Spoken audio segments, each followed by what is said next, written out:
In this video, we're going to design a 20-foot beam for a given dead load and live load. And we're told that our dead load includes our self-weight. We're told our concrete strength, our steel stress or steel yield stress, the diameter of our stirrups and cover. We're also given this requirement for our height. So we need to keep our height below less than or equal to 14 inches, which we can see for a 20-foot long beam, we would want a height typically around 20 inches. So this is going to be a shallow beam for the span length, which will mean that we'll likely need to design this beam as a doubly reinforced beam. Our first step will be to determine our dimensions. So we're given that our H needs to be less than or equal to 14 inches. We're going to want as deep a section as we can. Like I said, we would typically want a 20-inch deep section for a 20-foot long beam. So we'll go with an H of 14. And we're told that our H over B is equal to 1. So that means our B is equal to our H, which will be equal to 14 inches. So now we have our section dimensions. We can also find our D, and our D is going to be equal to our 14 inches, which is our height, minus our cover, 1.5 inches, minus the diameter of our stirrup, 1/2 inch, minus half the dimension or the diameter of our longitudinal bars. And we're going to assume number 8 bars to find our initial D. So we'll find our D then is equal to 11.5 inches. So now we have our H, we have our B, and we have our D. So we have our section dimensions for the following steps. Our next step is going to be to determine our demand, or our MN required. And we'll first need to find our WU, our ultimate distributed load. So we have 1.2 times our dead load, which we were given 1.7 kips per foot, which included our self-weight in this example, plus 1.6 times our live load, which was 0.8 kips per foot, which will give us a distributed live load, a factored live load of 3.32 kips per foot. We have a simply supported beam, so we can use the equation for our maximum moment in a simply supported beam. So we'll have our WU 3.32 kips per foot times 20 feet squared over 8. And making sure that our units are consistent. So we have kip per foot and foot, so our units here will be kip feet, so 166 kip feet. And if we take this times 12, we'll get our moment in kip inches, so 1,992 kip inches. So next we can take our ultimate moment, our M sub U divided by our phi, to find our MN required. So our MU is 1,992 kip inches divided by our phi, 0.9. So we're assuming tension controlled. We'll need to come back and check that then. And we'll find our MN required here to be 2,213 kip inches.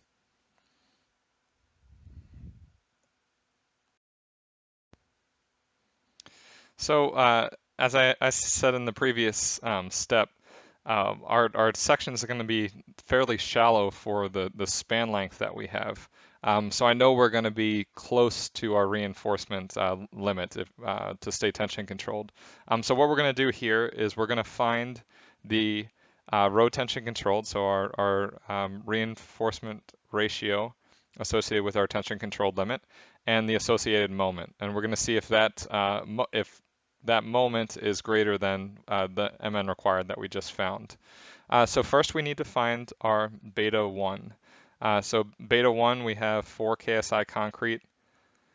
So our beta 1 is just going to be 0.85. So if we plug in our 0.85, our 4 KSI, our 60 KSI into our rho tension controlled expression, we'll get that our rho tension controlled is 0.018. So we can then take this times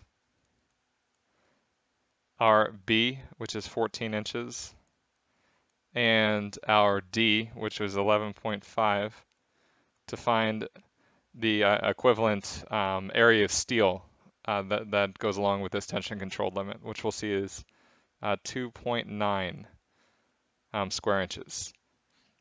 So next, with this 2.9, we can find our compression block depth. So we'll take our AS, 2.9 square inches, times 60 KSI, divided by 0.85 times 4 KSI, times 14 inches as our width. And this will give us an A of 3.66 inches.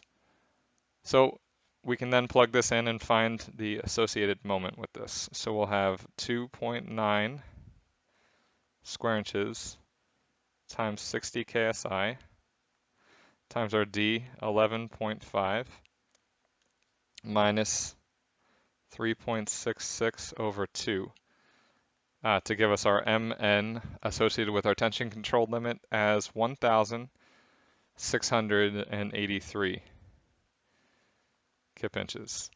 So we can see right now that our Mn required of 2,213 is greater than the moment that we can get if we want to keep our section tension controlled.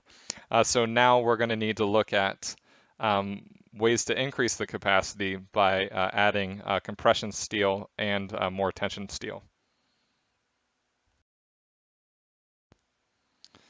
As we saw in our previous step, our Mn associated with the tension controlled limit is less than the Mn required. So we need to add additional capacity. And we'll do this by adding both compression steel, which will increase our tension controlled limit, and then we'll add more tension steel. So if you remember with our doubly reinforced section, we're going to be adding our moment through this steel-steel force couple. So we're going to determine here the amount of additional moment that we need to add through this steel-steel force couple. So this is just equal to our Mn required, which is 2,213 kip inches, minus our Mn concrete steel, which is our Mn tension controlled. So 1,683 kip inches. So we'll find that this additional moment that we need from our steel-steel force couple is 530 kip inches.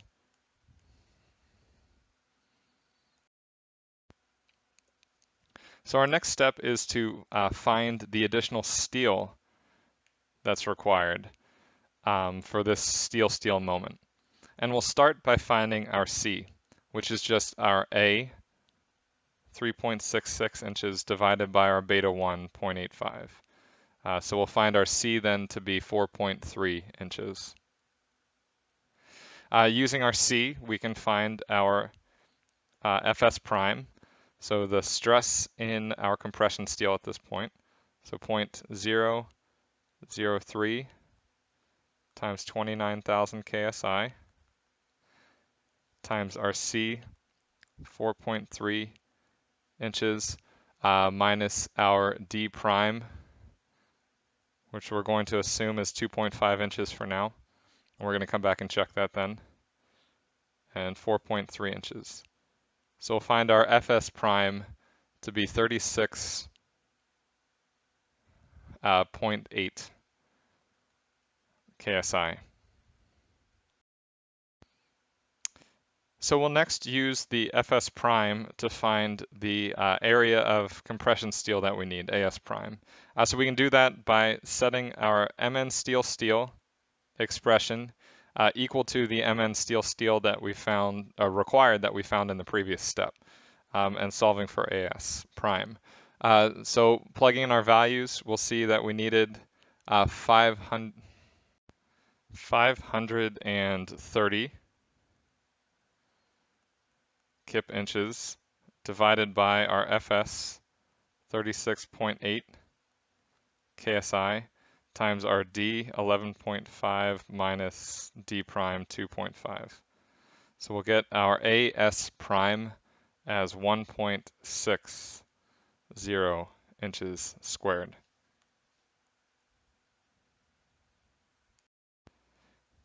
The next thing that we're going to do is we're going to determine the total amount of tension steel needed and then select our bars. The first thing that we need to do is find our As2. So to do this, we're going to take our As prime that we found in the previous step, 1.6 inches squared, and take this times our Fs prime, 36.8 KSI, and then divide by 60 KSI, which is our yield strength. And we'll find that our As2 is 1.0 square inches. We'll then add this amount of steel to our As that we had from our tension control limit. So we had 2.9 square inches from before, plus 1.0 square inches here, to give us 3.9 inches squared. So this is the total area of steel that we'll need, and this is tension steel. We can see also that our total amount of compression steel that we need in order to increase our tension control limit. So now we need to select our bars. We can use a design aid if we want, or just the knowledge of the bar area and do a little guess and checking. But I'm going to say that we're going to try 4 number 9 bars in tension. So this will give us an As of 4 times 1 square inch, or 4 square inches. And then we're going to try 2 number 9 bars in compression. And this is going to give us an As prime of 2 square inches. So this is our bar areas that we're going to use moving forward. And for our design, 4 number 9s in tension and 2 number 9s in compression. So the next thing that we need to do is we need to recalculate our actual D prime, and then draw our final section. Because we initially assumed number 8 bars and we're using number 9s, our Ds and D primes are going to change. So for a D, we'll have our H, 14 inches, minus our cover, 1.5 inches, minus the diameter of our stirrup, number 4 bar is 0.5 inches, minus half of our number 9 bar, 1.128 inches, to give us a D of 11.4 inches. Then we can find our D prime. So we have our cover, 1.5 inches, plus half of our stirrup, 0.5 inches, plus half of our number 9 bar, 1.128 inches. So this will give us our D prime of 2.6 inches. So you can see I had a few more decimal places here below. We can also check our spacing requirement. So we had the 2 spacing requirements. The one that I show will be critical in our case. So we'll have B minus 14 inches, or B equals 14 inches. And we need to check and see if it's greater than 2 times our cover, 1.5 inches, plus 2 times the diameter of our stirrup is 0.5 inches, plus the diameter of our bend which is 4 times the diameter of our stirrup, is 0.5 inches. Sorry, this is D. Bend is equal to 4 times D stirrup. And then plus 3 times the number of, or 3 is the number of bars that we have, sorry, the number of bars minus 1, and 3 times 1.128, and then plus 3, the number of spaces that we have, times the spacing of the bars, which is 1.128 in this case. So we'll get this second part to be 12.8 inches, which is indeed less than 14 inches. So we're okay. So here is our final section that we're going to move forward with we'll check the actual capacity of in the next step. So our next step is to check the design. And we'll do this using the iterative procedure, but we'll start with a pretty good guess to keep our example shorter. So we'll try our first guess of our compression steel having a stress of 34.3. So we'll first find our C. So we have our 4 square inches of tension steel times 60 KSI, assuming that we're tension controlled and yielded. And then we have 2 inches squared of compression steel. 34.3 KSI is the stress in our compression steel. Divide by 0.85 times 4 KSI times 14-inch width, and then our beta 1 is 0.85 for 4 KSI. So we'll find our C to be 4.24 inches. We can plug this in and find the actual stress in our steel.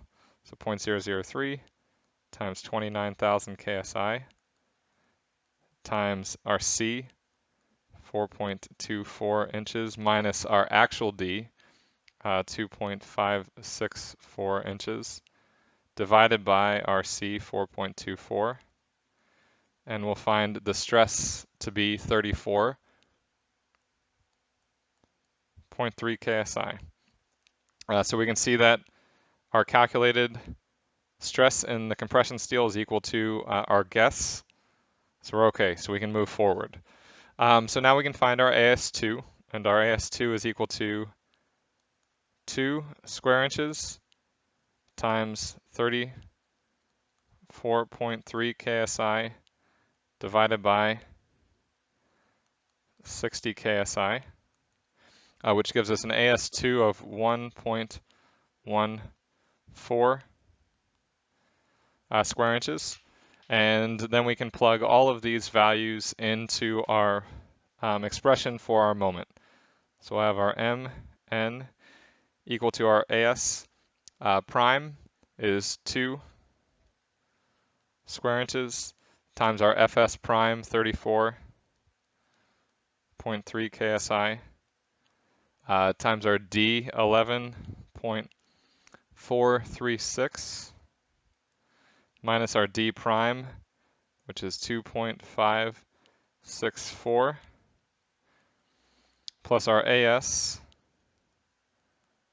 4 square inches, minus our AS2, 1.14 inches squared, times FY, 60 KSI, times our D, 11.436, minus beta 1, 0.85 C, 4.24, divided by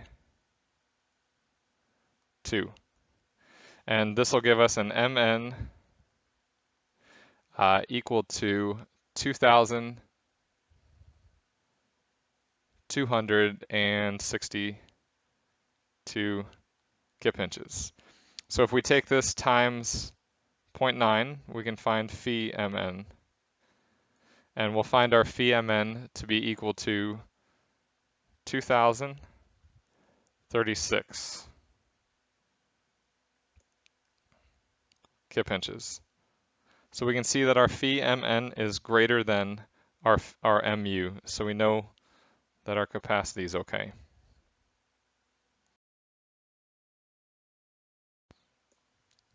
We next need to make sure that our section is tension controlled. We assumed a phi of 0.9, so now we need to check and make sure that we can indeed use a phi of 0.9. So we can do that just using our strain diagram. Rearranging our similar triangles, we'll get the expression shown here, which I can just plug in our values then. So 0.003 times our D, 11.436, minus our C, which was 4.24, divided by C, 4.24, gives us a strain in our tension steel of 0.0051. So we can see that we're greater than our tension controlled limit of 0.005. So we're okay. We're tension controlled. An alternative check that we can do to make sure that we're tension controlled is we can find the maximum steel that we can have in our section while still being tension controlled. So we'll do this by forcing our strain diagram so that we have our maximum strain in the outermost compression fiber to be 0.003, and then the tension steel strain of 0.005. So with these two strains, we can find our C that we have in this case.